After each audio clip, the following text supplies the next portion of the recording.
In this video, we're going to cover the basics of what you need to go ice fishing, and we'll talk about a few other accessories that can really change the experience. First off, a sled is nice to drag your gear around on the ice and snow. It's not essential, but sure does make a long walk a lot easier. The most important thing is to buy a sled that fits in your vehicle. Mine slides right into my small SUV and is easy to take in and out fully loaded. A spud bar is a heavy steel or iron bar that helps you determine if the ice is safe to walk on. A hard jab with a spud bar will usually break through 1 or 1.5 inches of ice. As you walk across the ice, jab the bar ahead of your feet every few steps to check the ice conditions. Some things to watch out for include dark spots in the ice, nearby open water, cracking sounds as you walk, bubbles coming out of cracks or your footprints, or obviously the spud bar itself punching through the ice. An auger is how you're going to make a hole in the ice. If the ice is really thin or if you're fishing someone else's recent holes, you might be able to open up a hole with the spud bar or even your boot. You can use a hand auger when the ice is fairly thin or if you only plan to drill a few holes. Electric or gas augers can drill a hole in seconds and drill dozens or hundreds of holes all day. Electric augers like this Ion G2 are quiet and efficient but expensive and limited by the battery capacity. I tested my Ion auger and drilled about 70 holes with 14 inches of ice before the battery ran out. Gas augers are fairly cheap, but are noisy, heavy, and produce harmful fumes, so they can't be used inside of an ice shelter. Drilling a hole usually results in water getting pushed out of the hole, so you'll need waterproof boots. Even better is to have waterproof bibs and a waterproof jacket, but these aren't essential. Keep in mind that you'll probably be kneeling on the ice at times, and ice fishing bibs or pants have waterproof, reinforced knees for this purpose. Flotation ice suits are the top-of-the-line ice fishing clothing, and these have strips of foam between the layers so they help you float if you happen to fall through the ice. Ice spikes are worn around your neck in case you fall in. These are in easy reach so you can grab the spikes and drive them into the ice to pull yourself out. The wet ice is nearly impossible to pull yourself onto, so you'll be glad you have these if you fall through. A rescue rope is for throwing to a friend or other angler that goes through the ice. This is one of those things that you hope to never need, but you and your friend will be glad you have it if it's needed. On that note, you should have ice cleats on your boots to help you walk on the ice and to give you traction if you need to pull someone out of the water with a rope. An ice scoop is what you'll use to get the slush out of your newly drilled hole. Plastic is lightest and won't suck heat from your hands like a metal one does, but metal ones are more durable. Either way, it's an essential item to keep your fishing hole open and free of slush. Long summertime rods are generally not the best for ice fishing. Put those away and pick up a couple of small spinning combos. Ice rods are typically 24 to 36 inches long, and a small reel like this size 20 President or this Regal 1000 is great paired with 2-pound test line for panfish or 4 to 6-pound test for walleye and pike. Fluorocarbon is the best line for ice fishing because it sinks and has less stretch, so you can get down to fish quickly and feel more bites. It is also less visible underwater than other lines are. I use several different brands of fluorocarbon and they all work fine. No matter which rod you buy, you'll definitely want to get some sort of spring bobber to attach to the front of any rod used for panfish or walleye.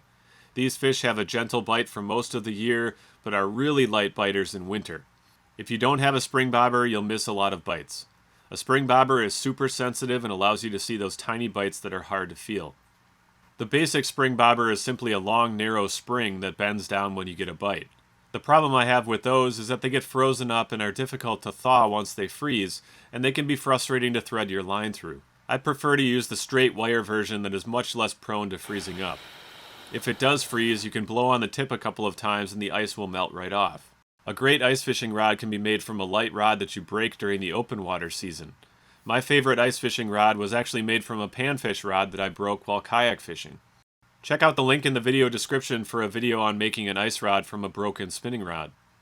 I like to pack my ice fishing tackle in a waterproof tackle box. All of your gear that you bring on the ice is likely to get water or snow all over it, and a waterproof box is really nice to keep your tackle dry. I bring an assortment of jigs, soft plastics, spoons of various sizes, tip-up hooks, fluorocarbon leaders, and a few other baits. Remember that waterproof boxes will hold water in too, so if you put a bunch of wet lures into the box, make sure you open the box at home to dry. Tungsten jigs are essential for ice fishing. They are small but very heavy, so you can get down to the fish quickly and still present a fairly small lure. Many fish will examine your ice fishing baits pretty hard before they strike, and larger baits tend to catch fewer fish. Small plastic baits like gulp waxworms or minnows are my go-to baits for panfish through the ice. If you see me out ice fishing, there's a really good chance I'm jigging a small tungsten jig with a gulp waxworm. You can even break one of these baits into small pieces and just tip your jig with a tiny piece for smaller fish, or if you're trying to catch shiners to bait your tip-ups. Live minnows or waxworms are expensive and a hassle to keep around, plus they tend to get pulled off the hook much easier. I catch just as many fish on plastic baits, so I just use those most of the time. Jigging through the ice is pretty simple. Try dropping your jig within a foot of the bottom and using a gentle twitching motion followed by a pause. Bluegills will often hit during the pause. Crappies and perch will often chase the bait and hit it as you're lifting it up. If I'm fishing for bass or pike, I'll move up to a larger jig or a jigging spoon like a Castmaster, a Phoebe, or a buckshot spoon. Simply jerking these up and down or making the lure do a gentle dance down there is all you really need to do. You can try tipping the spoon with a minnow or minnow head to entice some picky fish like walleyes or burbot. Flasher units like this Humminbird and traditional sonar formats like this Garmin Striker 4 are both used effectively in ice fishing. Many sonar units that are used on boats during the summer can be used on the ice if you buy an ice fishing transducer for them. I use a Garmin Striker 4 that I used on one of my fishing kayaks before I upgraded to a Helix 7. The Striker 4 works great through the ice and has a display just like it has in the summertime, or it does have a flasher setting too.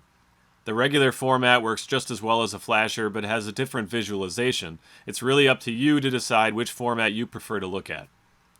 Ice electronics are not essential to catch a fish through the ice, but they will help you catch way more fish.